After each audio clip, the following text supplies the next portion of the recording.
Hey everyone, this is Osha, and today we are going to discuss the topic characteristics of good measuring tools. So, before moving forward to our topic, let us first revise what is measurement, what is assessment, and evaluation. तो measurement की अगर हम बात करते हैं तो measurement क्या होता है कि हम किसी भी चीज़ को किसी भी एट्रीब्यूट को या किसी भी कैरेक्टरिस्टिक्स को किसी पर्सन की हम कोई नंबर असाइन कर रहे हैं. Measurement involves assigning numbers to an attribute और कैरेक्टरिस्टिक्स ऑफ अ पर्सन. यानी कि जैसे मान लीजिए हमने किसी बच्चे का टेस्ट लिया, 100 मार्क्स का क्वेश्चन पेपर था, उसमें से उसने 80 मार्क्स स्कोर किए या 70 मार्क्स स्कोर किए. तो ये 80 या 70 क्या है जो वो स्कोर कर रहा है, वो क्या है, नंबर है. हम नंबर्स उसको असाइन कर दे रहे हैं, उसकी जो परफॉर्मेंस है उसको हम नंबरिंग कर दे रहे हैं, स्कोर दे दे रहे हैं. तो this is known as measurement. तो लेकिन अगर हम बात करें किसी स्टूडेंट की लर्निंग की या फिर उसके पर्सनालिटी डेवलपमेंट की, हम ये देखना चाह रहे हैं कि उसकी कितनी लर्निंग हो रही है या कितना उसका कॉग्निटिव और इफेक्टिव डोमेन डेवलप हो रहा है. अगर हम ये सारी चीज़ें देखना चाह रहे हैं तो इसके लिए क्या ज़रूरी है कि हम सिर्फ उसका एक चीज़ में मार्क्स ना देखें, बल्कि हम उसके और एस्पेक्ट्स में जो डेवलपमेंट हो रहा है वो भी देखें. क्योंकि हम किसी एक सब्जेक्ट में मार्क्स से उसको ये तो नहीं बता सकते कि वो बाकी सब्जेक्ट्स में भी उतना ही अच्छा होगा, या फिर उसने उस सब्जेक्ट में चीटिंग ना की हो सकता है उस सब्जेक्ट में वो मार्क्स ले आया हो क्योंकि उसने चीटिंग की थी. तो बाकी यानी कि क्या कर रहे हैं हम, बाकी उसके जो एट्रीब्यूट्स हैं, सिर्फ एक मार्क्स के अलावा हम और भी चीज़ें देखते हैं. हम देखते हैं कि उसका थ्रू आउट बिहेवियर कैसा रहता है, लर्निंग कैसी रहती है क्लास में. तो ये सारी चीज़ें जो डेटा हम हैं गैदर अगर कर रहे हैं, जितने भी उसके एस्पेक्ट्स हैं उन सब का कोई डेटा लेके हम कलेक्ट कर ले रहे हैं, गैदर कर रहे हैं, तो वो सारी चीज़ें किस में आती हैं, असेसमेंट में आती हैं. तो अब हमने असेसमेंट में क्या किया कि हमने उसके सिर्फ एक डोमेन को नहीं लिया, सिर्फ एक एट्रीब्यूट को नहीं लिया, हमने काफ़ी सारे एट्रीब्यूट्स का हमने डेटा क्या कर लिया, अपने पास कलेक्ट कर लिया है. तो अब जब हम ये जो कलेक्टेड डेटा है इसको यूज़ कर रहे हैं एक जजमेंट देने के लिए, कोई हम जजमेंट दे रहे हैं, हम बता रहे हैं कि उसका थ्रू आउट परफॉर्मेंस कैसा रहा, तो ये एक चीज़ क्या है, evaluation. Evaluation is the use of that information और evidence to make judgement. So I hope कि आपको मेजरमेंट, असेसमेंट और इवेल्युएशन क्लियर हो गया होगा. तो now let us move forward to measuring tools.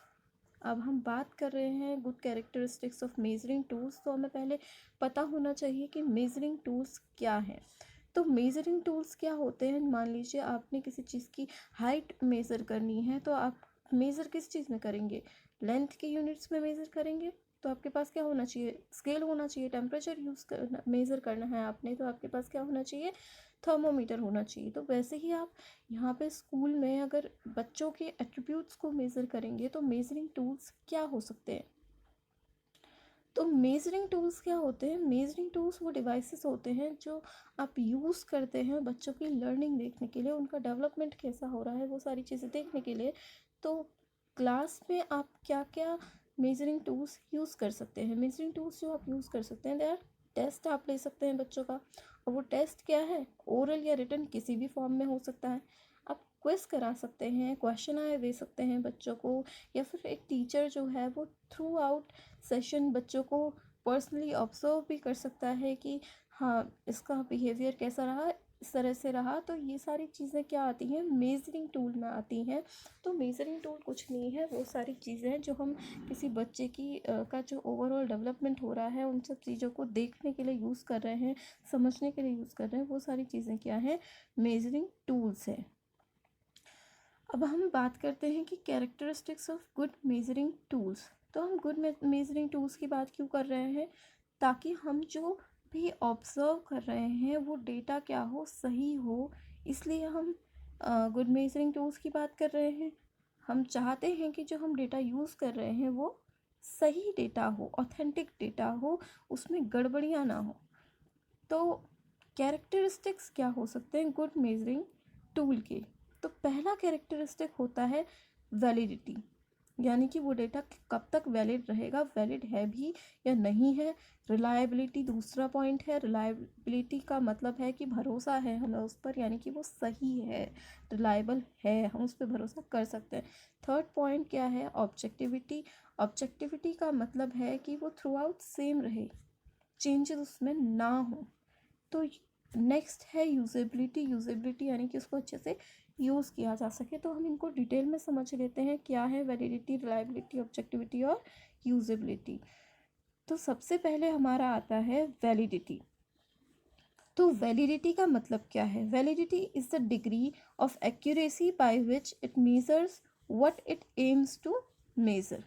तो वैलिडिटी क्या है? कि वैलिडिटी वो चीज़ है, वो डिग्री है एक्यूरेसी की, जो ये मेज़र करना चाह रही थी और वही मेज़र कर रही है। जो चीज़ मतलब कि हम जो चीज़ मेज़र करना चाह रहे थे हम वही मेज़र कर रहे हैं, तो वो क्या है? वैलिडिटी है।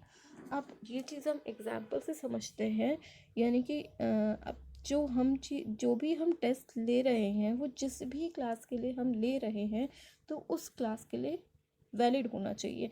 मान लीजिए आप 5th क्लास के बच्चे का कोई टेस्ट ले रहे हैं, आपको 5th क्लास के किसी स्टूडेंट के बारे में जानना है कि इसकी लर्निंग कैसी हो रही है, थ्रू आउट डेवलपमेंट कैसा हो रहा है। तो अब आप उसको किसी और क्लास का क्वेश्चन पेपर देंगे तो क्या होगा?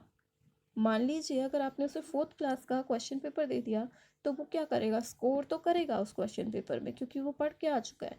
लेकिन क्या वो उसके किसी काम का रहेगा? क्या वो वैलिड रहेगा? आपको जो चीज़ आपको मेज़र करनी थी, क्या वो आप मेज़र कर पाएंगे? नहीं कर पाएंगे। सिमिलरली अगर आपने आप उसको 6th क्लास का क्वेश्चन पेपर दे दिया तो वो सॉल्व ही नहीं कर पाएगा। तो क्या हम कह सकते हैं कि उसकी लर्निंग नहीं हुई है? नहीं कह सकते, क्योंकि वो टूल तो उसके लिए बनाया ही नहीं गया था। तो यहाँ पे वैलिडिटी का मतलब ये है कि आपने जो टूल जिस चीज़ के लिए बना रखा है उससे आपको वही मिले। जैसे आपने 5th क्लास के बच्चे का टेस्ट लेना है तो आपको उसे 5th क्लास का ही क्वेश्चन पेपर देना पड़ेगा, तभी वो वैलिड होगा। अब हमारा सेकंड पॉइंट है रिलायबिलिटी। रिलायबिलिटी का मतलब है कि reliability is the degree of consistency of measurement that it gives, यानी कि वो कंसिस्टेंट रहे, थ्रू आउट कंसिस्टेंट रहे। अब कंसिस्टेंसी से हम क्या समझते हैं कि मान लीजिए किसी बच्चे का आपने टेस्ट लिया, 100 मार्क्स का क्वेश्चन पेपर था, पहली बारी उसके मार्क्स आए 70%, ठीक है। आपने नेक्स्ट डे एक और टेस्ट ले लिया, सेम क्वेश्चन पेपर दिया आपने उसे, और नेक्स्ट डे फिर से टेस्ट पेपर उसको टेस्ट ले लिया, तो नेक्स्ट डे उसके मार्क्स आए 60% या फिर 80%। तो क्या आप कह सकते हैं कि ये टेस्ट रिलायबल है? नहीं। क्यों? क्योंकि पहले दिन उसके मार्क्स 70% आ रहे थे, तो दूसरे दिन क्या हुआ? या तो बहुत ज़्यादा बढ़ गए या बहुत कम हो गए। तो ऐसा नहीं हो सकता है, यानी कि वो टेस्ट क्या है? रिलायबल नहीं है। अगर उस बच्चे के अगले दिन भी 70 ही मार्क्स आए तो हम कह सकते हैं हाँ कंसिस्टेंट है, रिलायबल है, सेम रिजल्ट दे रहा है। हम चाहे किसी दिन भी वो टेस्ट ले लें, वो बच्चे से हमें सेम ही रिजल्ट मिलेगा। अब नेक्स्ट हमारा जो टॉपिक इसमें है कैरेक्टरिस्टिक्स, वो है ऑब्जेक्टिविटी। तो ऑब्जेक्टिविटी से हम क्या समझते हैं कि objectivity refers to the degree to which personal judgement is eliminated in the scoring of the test, यानी कि टीचर का जो पर्सनल जजमेंट है वो एलिमिनेट हो जा रहा है, यानी कि टीचर के जजमेंट की वजह से बच्चे का जो वो जो स्कोर कर पा रहा है उसमें इफ़ेक्ट नहीं आ रहा है ज़्यादा। तो वो चीज़ क्या है? ऑब्जेक्टिविटी है। अब इसको हम एक एग्जाम्पल से समझ लेते हैं। तो मान लीजिए आपने एक क्वेश्चन पेपर बनाया, बच्चे 100 मार्क्स का क्वेश्चन पेपर था, बच्चे ने क्वेश्चन पेपर सॉल्व किया, उसने आंसर लिख दिया, आपने उस आंसर की एक और ज़ेरॉक्स करवा ली। अब आप क्या देखेंगे? आपने वो टेस्ट जो है तो आपके पास, अब आपने उसके ज़ेरॉक्स करवा ली, तो एक कॉपी आपने अपने पास रखी, ज़ेरॉक्स कॉपी किसी दूसरे टीचर से चेक करवा ली। आपने जब चेकिंग करी तो बच्चे के मार्क्स आए 80, दूसरे टीचर ने जब चेकिंग करी तो बच्चे के मार्क्स आए 60। तो क्या हम कह सकते हैं कि ऑब्जेक्टिविटी है? नहीं कह सकते। क्यों? क्योंकि ऑब्जेक्टिविटी अगर होती तो बच्चे के मार्क्स अगर आपने 80 दिए हैं तो दूसरा भी 80 के आसपास ही होने चाहिए थे, 81 या 79, या फिर उन्होंने 60 दिए हैं तो आपके कितने होने चाहिए थे, या तो 59 या 60 या 61। बहुत ज़्यादा डिफरेंस नहीं होना चाहिए था। तो यहाँ पे क्या हो रहा है, या तो आप उसको ज़्यादा मार्क्स दे दे रहे हैं या वो जो दूसरा टीचर है वो कम मार्क्स दे दे रहा है। तो ऑब्जेक्टिविटी से हम समझते हैं कि क्वेश्चन पेपर चाहे कोई भी चेक करे, उसके मार्क्स क्या हैं वो मतलब आसपास ही आने चाहिए, सिमिलर आने चाहिए। बहुत ज़्यादा डिफरेंस डेविएशन उस पर नहीं आना चाहिए। ठीक है, तो ऑब्जेक्टिविटी जैसे आप एमसीक्यू टाइप्स क्वेश्चन भी देखते हैं तो उसमें क्या होते हैं, आपको एमसीक्यूज चूज़ करने होते हैं, ऑप्शंस चूज़ करने होते हैं, और उन्हीं ऑप्शन 4 ऑप्शंस दिए होते हैं, उनमें से कोई एक आंसर होता है या 2 होते हैं, तो उनको आपने चूज़ करना होता है। तो उसको कोई भी टीचर चेक करे, आपका सही है तो वो सही ही होगा। तो इसलिए हमारे जो ऑब्जेक्टिव टाइप क्वेश्चन यानी कि जो एमसीक्यू टाइप क्वेश्चन है वो ज़्यादा ऑब्जेक्टिव टाइप क्वेश्चन माने जाते हैं, इसलिए हम उन्हें ऑब्जेक्टिव भी बोलते हैं, और वो ज़्यादा हम रिलायबल मानते हैं। यानी कि जितना ज़्यादा ऑब्जेक्टिविटी होगी, ऑब्जेक्टिव टाइप क्वेश्चंस होंगे, उतना ज़्यादा क्या होगी, रिलायबल होगा वो टेस्ट।